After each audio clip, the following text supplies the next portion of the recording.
Assalamualaikum warahmatullahi wabarakatuh. Waalaikumsalam warahmatullahi wabarakatuh. A'udzu billahi minasyaitonir rajim. Bismillahirrahmanirrahim.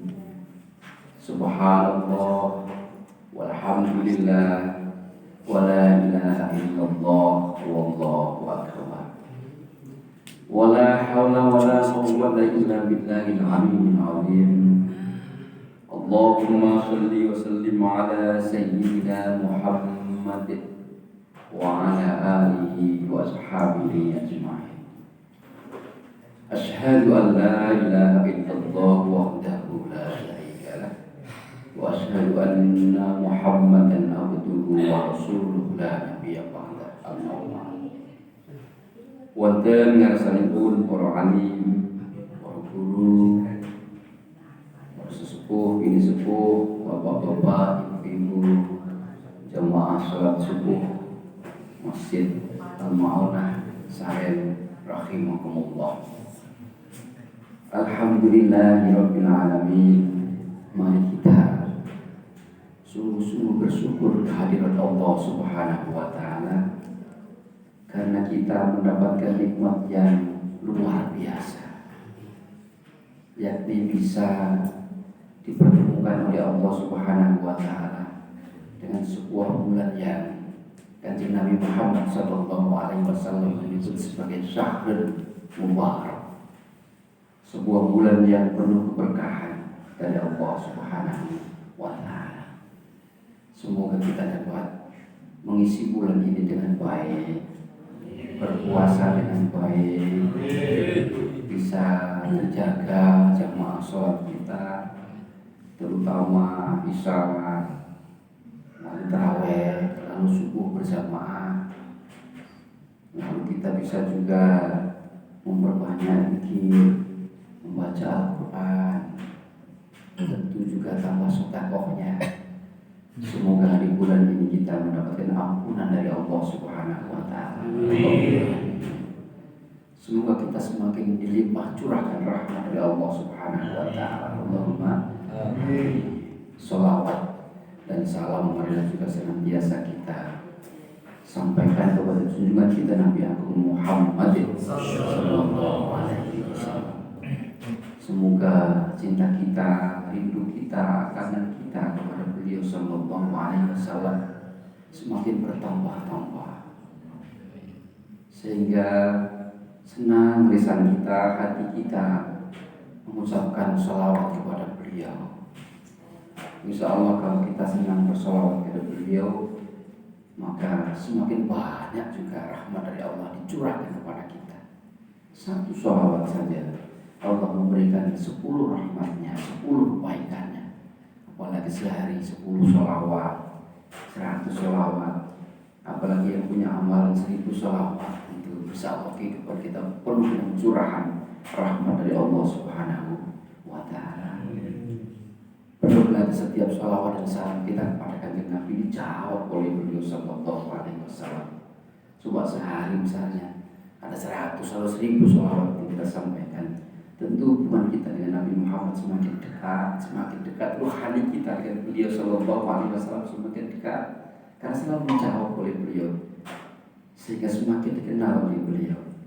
Semoga nanti di yaumul kiamat dipanggil oleh beliau, ini jamaah Saren, jamaah Al-Muna sini, diberi syafaat oleh beliau sallallahu alaihi wasallam. Allahumma kebayang betapa indahnya momen itu. Amin ya Allah.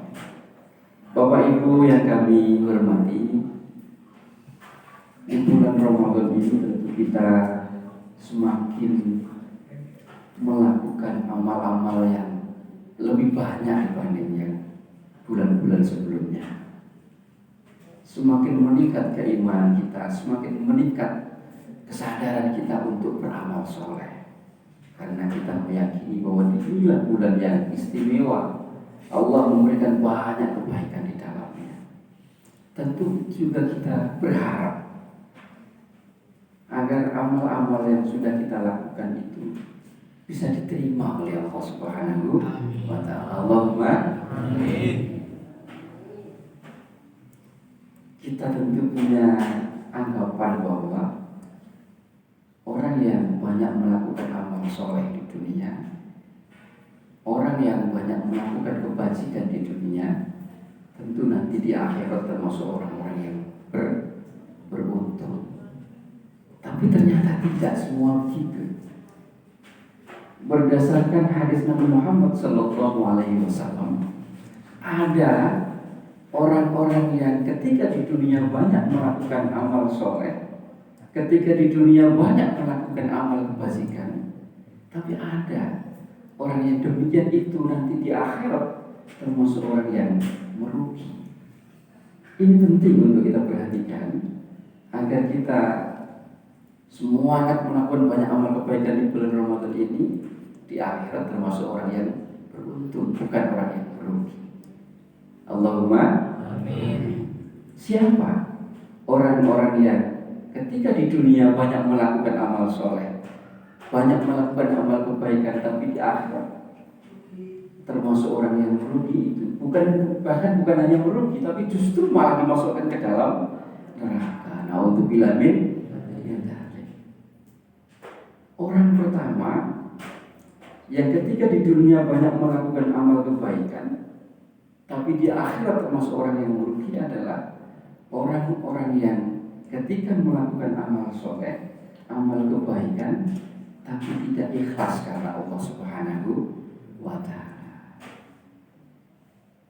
Kanjeng Nabi Muhammad SAW pernah mengabarkan kepada para sahabat bahwa nanti yaumil qiyamah, orang pertama yang dihadapkan kepada Rabbul Izzah, Allah Subhanahu wa ta'ala, adalah orang yang ketika di dunia melakukan amal yang luar biasa, yakni seorang mujahid, seseorang yang menghabiskan hidupnya di dunia untuk berjihad di jalan Allah Subhanahu wa ta'ala, bahkan ia sampai mati syahid di jalan Allah Subhanahu wa ta'ala. Lalu di hadapan Allah, orang itu ditunjukkan kembali kenikmatan-kenikmatan dari Allah Subhanahu wa ta'ala yang sudah ia terima dan ia mengakuinya. Lalu ditanya oleh Allah Subhanahu wa ta'ala, apa yang sudah engkau lakukan terhadap nikmat-nikmat itu? Seorang mujahid ini, seorang pejuang di jalan Allah Subhanahu wa ta'ala ini, lalu ia menjawab, tidak, aku gunakan seluruh hidupku kecuali berjuang di jalan agama-Mu ya Allah.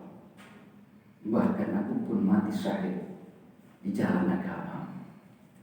Allah Subhanahu wa ta'ala adalah zat yang maha tahu segalanya. Bahkan yang paling sir rahasia di dalam hati sekalipun Allah tahu. Lalu Allah Subhanahu wa ta'ala menjawab, engkau berdusta, engkau berbohong. Sesungguhnya semua itu engkau berjuang di jalan agama itu, engkau lakukan agar engkau mendapatkan pujian dari orang-orang, agar engkau disebut oleh orang-orang sebagai pemberani, sebagai orang yang paling berani. Dan itu sudah engkau dapatkan di dunia. Seorang mujahid ini mengakuinya. Lalu Allah Subhanahu wa ta'ala memanggil malaikat. Lalu seorang mujahid ini diseret oleh malaikat di atas mukanya. Para ulama menyampaikan diseret dengan cara tertelungkup saking malunya. Kemudian dilempar ke dalam neraka. Na'udzubillah min dzalik. Kita bisa membayangkan amal yang paling luar biasa di dunia ini adalah jihad di jalan Allah Subhanahu wa ta'ala, jihad fisabilillah. Meskipun itu amal yang luar biasa, tapi kalau tidak dilakukan ikhlas karena Allah Subhanahu wa ta'ala, tapi justru mengharapkan hal selain Allah Subhanahu wa ta'ala, ternyata dia di akhir termasuk orang yang merugi. Lalu Nabi Muhammad SAW mengabarkan Orang kedua yang dipanggil oleh Allah Subhanahu wa taala di hadapan persidangan Rabbul Izzah adalah orang yang ketika di dunia menghabiskan waktunya untuk belajar, lalu mengajarkan ilmu, untuk membaca Al-Quran, mengajarkan Al-Quran, guru ngaji di hadapan Allah Subhanahu wa taala, diperlihatkan kembali kenikmatan dari Allah Subhanahu wa taala yang telah diberikan kepada dia begitu besar dan ia mengakuinya. Lalu ditanya dengan pertanyaan yang sama, apa yang sudah kau lakukan terhadap kenikmatan itu? Ia menjawab, seluruh hidupku ya Allah aku gunakan untuk belajar, ta'lim ilmu, mengajari ngaji, membaca Al-Quran, mengajari orang membaca Al-Quran. Allah Subhanahu wa taala yang tahu segalanya. Lalu Allah Subhanahu wa taala menjawab, engkau berbohong. Sesungguhnya semua itu engkau lakukan agar engkau dipuji oleh orang-orang sebagai orang yang paling alim. Engkau membaca Al-Quran akan dipuji oleh orang-orang sebagai seorang qari. Dan itu sudah kau dapatkan di dunia. Orang ini mengakuinya malu sekali di hadapan Allah Subhanahu wa taala. Lalu Allah Subhanahu wa taala memanggil malaikat. Orang tersebut diseret di atas mukanya, diseret dalam keadaan tertelungkup, dilemparkan ke dalam neraka. Na'udzubillah min dzalik. Wah, kan kurang apa? Seorang bukan hanya, tapi ini guru ngaji, seorang ahli, tapi semua itu dilakukan agar mendapatkan pujian dari orang-orang, bukan karena Allah Subhanahu wa taala. Rugi nanti di akhirat. Orang ketiga yang dihadapkan kepada Allah Subhanahu wa taala adalah orang yang ketika di dunia mendapatkan, diberi harta yang banyak, lalu dengan harta itu ia gunakan di jalan Allah, diberikan kepada fakir, ditasarrufkan kepada orang-orang miskin, diinfakkan di masjid, di musola, di jalan Allah, di agama Allah. Lalu ia ditunjukkan dengan hal yang sama, kenikmatan itu ditunjukkan kembali oleh Allah dan ia mengakuinya. Ia ditanya dengan pertanyaan yang sama, apa yang sudah kau lakukan terhadap kenikmatan itu? Ia mengakuinya bahwa tidak, dari hartaku semuanya itu kecuali hamba nafkahkan di jalanmu ya Allah. Allah Subhanahu wa taala telah zat yang maha mengetahuinya, bahkan yang paling rahasia di hati sekalipun. Allah lalu menjawab, engkau berdusta. Sesungguhnya semua itu engkau lakukan agar engkau dipuji oleh orang-orang sebagai orang yang paling dermawan, dan itu sudah engkau dapatkan di dunia. Lalu ia mengalami nasib yang sama sebagaimana orang sebelumnya, diseret oleh malaikat di atas mukanya, lalu dilempar ke dalam neraka. Na'udzubillahi min dzalik. Bapak Ibu jamaah subuh Masjid Al-Ma'unah rahimahullah, ini bukan materi-materi, tapi ini penting untuk kita perhatikan agar seluruh amal kita untuk Allah Subhanahu wa taala, agar seluruh ibadah kita hanya ikhlas karena Allah Subhanahu wa taala. Jangan sampai kita tukar ibadah kita hanya untuk kepentingan selain Allah, hanya untuk kepentingan dunia. Rugi. Bukan berarti seorang mukmin tidak boleh meminta dunia. Tentu kita akan memakan iya karena butuh wa iya karena sahih. Seluruh ibadah kita hanya untuk Allah Subhanahu wa taala. Setelah itu boleh berdoa, meminta dunia, meminta akhirat. Rabbana atina fid dunya hasanah wa fil akhirati hasanah wa qina adzabannar. Tapi yang tidak boleh adalah melakukan ibadah, melakukan kebaikan untuk selain Allah Subhanahu wa taala. Inilah pentingnya menata niat sebelum kita melakukan amal-amal kebajikan. Orang kedua yang ketika di dunia melakukan banyak amal kebaikan, tapi di akhirat termasuk orang yang merugi adalah suatu hari Nabi Muhammad SAW bertanya kepada Siapakah orang yang muflis itu? Siapakah orang yang bangkrut itu? Kalau dalam bahasa perusahaan, muflis atau bangkrut itu adalah orang yang pahit, orang yang rugi serugi-ruginya. Lalu para sahabat menjawab, adalah orang yang rugi dalam perdagangan. Ada yang lain menjawab, adalah orang yang tidak punya dirham. Lalu Nabi Muhammad SAW menjawab, bukan itu. Orang yang muflis, orang yang bangkrut itu adalah orang yang nanti menghadap Allah Subhanahu wa Ta'ala dengan membawa banyak pahala. Pahala sholat banyak dibawa, pahala zakat banyak dibawa, pahala puasa banyak dibawa, pahala sedekah banyak ia bawa, pahala berbuat amal-amal soleh yang lainnya ia membawa banyak. Kalau ditimbang macam berat kebaikannya dibanding keburukannya. Yang pede tentu akan masuk ke dalam surga. Tapi ketika ia akan melangkah di bawah malaikat menuju surganya Allah Subhanahu wa Ta'ala, tiba-tiba ada orang lain yang datang kepada Allah Subhanahu wa Ta'ala minta pengadilan di hadapan Allah Subhanahu wa Ta'ala. Itu orang mau dibawa kemana? Dibawa ke surga. Nanti dulu itu orang ketika di dunia dahulu pernah menyakiti saya. Orang itu minta keadilan di hadapan Allah Subhanahu wa Ta'ala. Lalu orang yang pernah menyakiti itu mengakuinya, nggak bisa selak di hadapan Allah. Lalu pahala yang ia bawa itu diberikan kepada orang yang pernah disakitinya dahulu. Elok sedikit, lalu ia mau menuju surga. Datang yang lain, entar dulu, tunggu dulu. Itu dulu dahulu di dunia pernah memfitnah saya, lalu kebaikannya diambil diberikan kepada orang. Datanglah yang lain, itu dulu di dunia pernah mengambil hak saya, lalu kebaikannya diberikan kepada dia. Datang yang lain, saking banyaknya. Itu dulu pernah di dunia pernah punya utang sama saya, dan sampai sekarang belum tahu. Lalu kebaikannya diberikan kepada dia. Datang Nabi yang lain, ternyata banyak orang yang di dunia yang pernah disakitinya, bahkan pernah ditumpahkan darah. Akhirnya apa?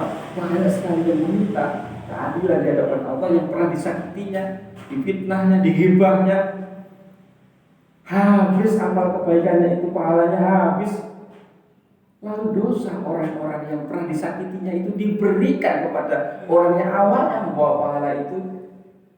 Justru akhirnya dia malah nombok banyak dosa dari orang-orang yang pernah disakitinya.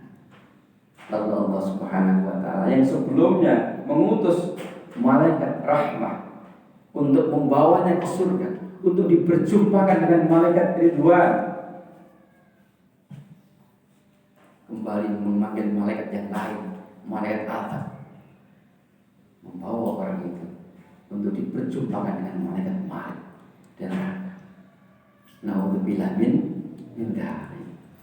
Jadi orang yang kedua, orang yang ketiga di dunia melakukan banyak amal soleh, tapi di akhir termasuk orang yang merugi adalah orang yang ketika di dunia melakukan banyak kebaikan, tapi pada saat yang sama masih suka menyakiti orang lain, masih suka menghibah orang lain, masih suka mengambil haknya orang lain. Orang yang demikian termasuk orang yang merugi.